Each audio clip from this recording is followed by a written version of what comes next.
सूरज की किरणों में अमृत का वो प्रकाश, हर नई सुबह के साथ यीशु राजा है अब। अंधकार से जो लड़ती उसकी वाणी है आप, उसकी वाणी है आप, उसकी वाणी है आप। अमृत वाणी, अमृत वाणी, अमृत वाणी, अमृत वाणी, अमृत वाणी।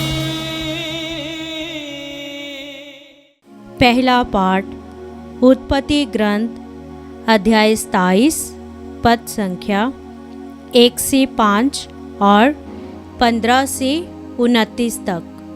इसहाक बूढ़ा हो गया और उसकी आंखें इतनी कमज़ोर हो गई कि वह देख नहीं पाता था। उसने अपने ज्येष्ठ पुत्र ईसाव को बुलाया और कहा, बेटा। ईसाव ने उत्तर दिया, क्या आज्ञा है? इसहाक ने कहा, तुम देखते ही हो कि मैं बूढ़ा हो गया हूँ, ना जाने कब तक जीवित रहूँगा। तुम अपने हथियार, अपना तरकश और अपना धनुष लेकर जाओ और मेरे लिए शिकार ले आओ। तब मेरी पसंद का स्वादिष्ट भोजन बनाकर मुझे खिलाओ। मैं मरने से पहले तुम्हें आशीर्वाद देना चाहता हूँ। रिबेका इसहाक और उसके पुत्र एसाव की बातचीत सुन रही थी। रिबेका ने अपने ज्येष्ठ पुत्र के उत्तम वस्त्र जो घर में उसके पास थे ले लिए और अपने कनिष्ठ पुत्र याकूब को पहनाए। उसने उसके हाथ और चिकनी गर्दन पर बकरी का चमड़ा पहना दिया। तब उसने अपने द्वारा पकाया भोजन और रोटी अपने पुत्र याकूब के हाथ में दे दी। उसने अपने पिता इसहाक के पास जाकर कहा, पिताजी। उसने उत्तर दिया, हाँ बेटा, तुम कौन हो? याकूब ने अपने पिता से कहा, मैं आपका पहलौठा एसाव हूँ। मैंने वही किया जो आपने कहा था। कृपा करके आइए, बैठकर मेरा शिकार खाइए और मुझे आशीर्वाद दीजिए। इसहाक ने याकूब से कहा, बेटा मेरे पास आओ। मैं टटोल कर जान लेना चाहता हूँ कि तुम सचमुच मेरे पुत्र एसाव हो। याकूब अपने पिता इसहाक के पास आया। इसने उसे टटोल कर कहा, आवाज़ तो याकूब की है, लेकिन हाथ एसाव के हैं। वह याकूब को नहीं पहचान पाया, क्योंकि उसके हाथ उसके भाई एसाव के हाथों की तरह रोएदार थे और इसलिए उसने उसे आशीर्वाद दिया। उसने कहा, क्या तुम सचमुच मेरे पुत्र एसाव हो? उसने उत्तर दिया, हाँ मैं वही हूँ। तब इसहाक ने कहा, मुझे अपना शिकार लाकर खिलाओ और मैं तुम्हें आशीर्वाद दूंगा। याकूब भोजन लाया और इसहाक खाने लगा।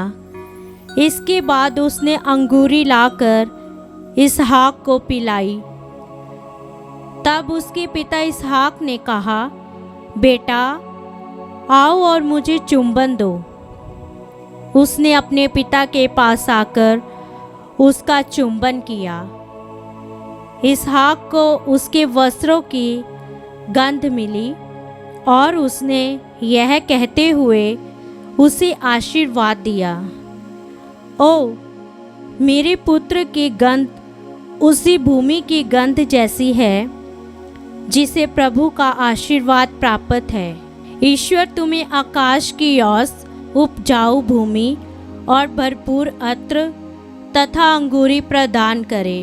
अन्य जातियां तुम्हारी सेवा करे, राष्ट्र तुम्हारे सामने झुके।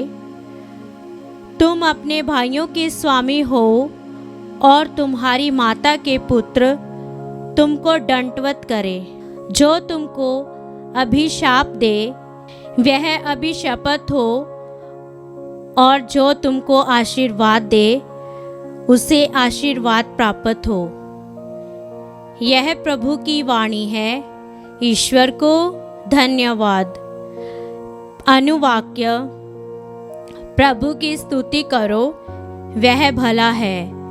प्रभु की स्तुति करो, वह भला है।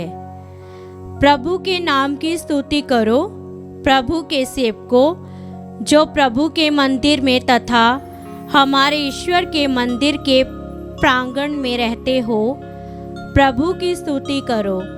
अनुवाक्य: प्रभु की स्तुति करो, वह भला है। प्रभु की स्तुति करो, वह भला है। उसके आदर में भजन सुनाओ, वह प्रेममय है। क्योंकि प्रभु ने याकूब को चुना है, उसने इस्राएल को अपनी प्रजा बना लिया है। अनुवाक्य: प्रभु की स्तुति करो, वह भला है।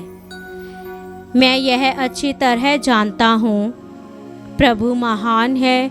हमारा प्रभु सब अन्य देवताओं के परे है। आकाश में, पृथ्वी पर, समुद्र में तथा उसकी गहराइयों में प्रभु जो चाहता है वही करता है। अनुवाक्य: प्रभु की स्तुति करो, वह भला है। जय घोष। हालेलुया। प्रभु कहते हैं, मेरी भेड़ें मेरी आवाज़ पहचानती है, मैं उन्हें जानता हूँ और वे मेरा अनुसरण करती है। हालेलुया। संत मत्ती के अनुसार पवित्र सुसमाचार अध्याय 9 पद संख्या 14 से 17 तक। यूहन्ना के शिष्य एक दिन आकर कहने लगे, हम और फरीसी उपवास किया करते हैं, आपके शिष्य ऐसा क्यों नहीं करते? यीशु ने उनसे कहा, क्या जब तक दूल्हा साथ है बराती शोक मना सकते हैं? किंतु वह दिन आएंगे जब दूल्हा उनसे बिछड़ जाएगा। उन दिनों वे उपवास करेंगे। कोई कोरे कपड़े का पैबंद पुराने कपड़े पर नहीं लगाता, क्योंकि वह पैबंद सिकुड़कर पुराना कपड़ा फाड़ देता है और चीर बढ़ जाती है। और लोग नई अंगूरी पुरानी मशकों में नहीं भरते हैं, नहीं तो मशकें फट जाती है, अंगूरी बह जाती है और मशकें बर्बाद हो जाती है। लोग नई अंगूरी नई मशकों में भरते हैं, इस तरह दोनों ही बची रहती है।